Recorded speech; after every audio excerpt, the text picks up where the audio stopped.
উত্তরের প্রবেশদ্বার বগুড়াকে ঘিরে এবার উন্মোচিত হতে যাচ্ছে উন্নয়নের এক নতুন এবং যুগান্তকারী দিগন্ত।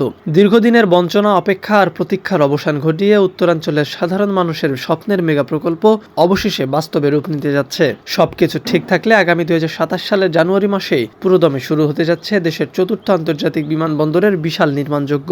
সম্প্রতি সরকার প্রধান তার নিজ জেলা বগুড়ায় সফরকালে দ্রুততম সময়ের মধ্যেই কার্গো সুবিধা সহ এই আন্তর্জাতিক বিমানবন্দরটি চালু করার ঘোষণা দেন। আর এই ঐতিহাসিক ঘোষণার পরপরই সরাসরি প্রধানমন্ত্রীর কার্যালয় থেকে বিশেষ অনুশাসন জারির মাধ্যমে এর আনুষ্ঠানিক ও দাপ্তরিক কাজ পুরোদমে শুরু হয়ে গেছে। দেশের এই চতুর্থ এবং সর্বাধুনিক আন্তর্জাতিক বিমানবন্দরটি নির্মিত হবে বগুড়া শহরের কেন্দ্রবিন্দু থেকে মাত্র 7 কিলোমিটার উত্তর পশ্চিমে অবস্থিত এরুলিয়া ইউনিয়নে। এটি হতে যাচ্ছে দেশের সবচেয়ে বড় আন্তর্জাতিক বিমানবন্দর। বড় বড় যাত্রীবাহী ও কার্গো বিমান নিরাপদে ওঠানামার সুবিধা নিশ্চিত করতে এই বিমানবন্দরের রানওয়েকে 10,500 ফুটে রূপান্তরিত করার চূড়ান্ত সিদ্ধান্ত গ্রহণ করা হয়েছে।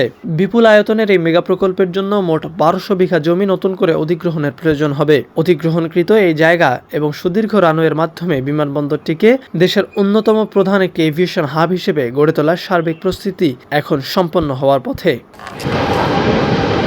এই আন্তর্জাতিক বিমানবন্দরটির পরিচালনাগত কাঠামো সম্পূর্ণ ভিন্ন এবং অত্যাধুনিক ধারায় প্রস্তুত করা হচ্ছে। দেশের সবচেয়ে বড় এই আন্তর্জাতিক বিমানবন্দরটি মূলত দুটি সুনির্দিষ্ট ভাগে বিভক্ত হয়ে তার সামগ্রিক কার্যক্রম পরিচালনা করবে। এর একটি অত্যন্ত গুরুত্বপূর্ণ অংশ থাকবে সরাসরি বাংলাদেশ বিমান বাহিনীর সম্পূর্ণ তত্ত্বাবধান অধীনে। বিমান বাহিনীর এই নির্ধারিত অংশটিতে মূলত দুটি আলাদা এবং বিশেষায়িত ইউনিট স্থাপন করা হবে, যার মধ্যে একটি হলো সামরিক ও কৌশলগত দিক থেকে অত্যন্ত গুরুত্বপূর্ণ একটি পূর্ণাঙ্গ বিমান ঘাঁটি, আর অপর ইউনিটটি হবে আধুনিক এবং আন্তর্জাতিক মানের একটি ফ্লাইং একাডেমি বা পাইলটদের বিশেষায়িত ট্রেনিং সেন্টার, যেখান থেকে ভবিষ্যতে বিশ্বমানের দক্ষ পাইলট তৈরি করা হবে।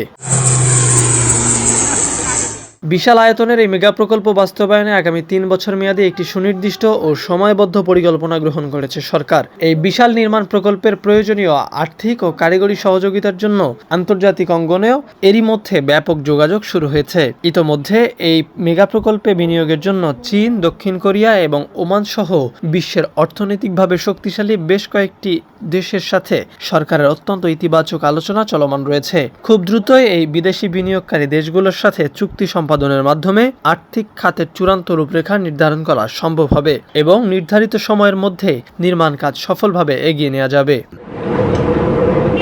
খালেদা জিয়া, জিয়াউর রহমান নাকি বগুড়ার নামে এই বিমানবন্দরের নামকরণ করা হবে তা নিয়ে এখনও কোনো সিদ্ধান্ত নেয়নি সরকার। যেহেতু ঢাকার শাহজালাল আন্তর্জাতিক বিমানবন্দরের নাম আর পরিবর্তন হচ্ছে না, সেহেতু বগুড়ার এই বিমানবন্দরটির নাম সাবেক রাষ্ট্রপতি জিয়াউর রহমানের নামেও হতে পারে। এখন দেখার বিষয় আগামী জানুয়ারিতে এই বিমানবন্দরের কাজ শুরু হয় কিনা।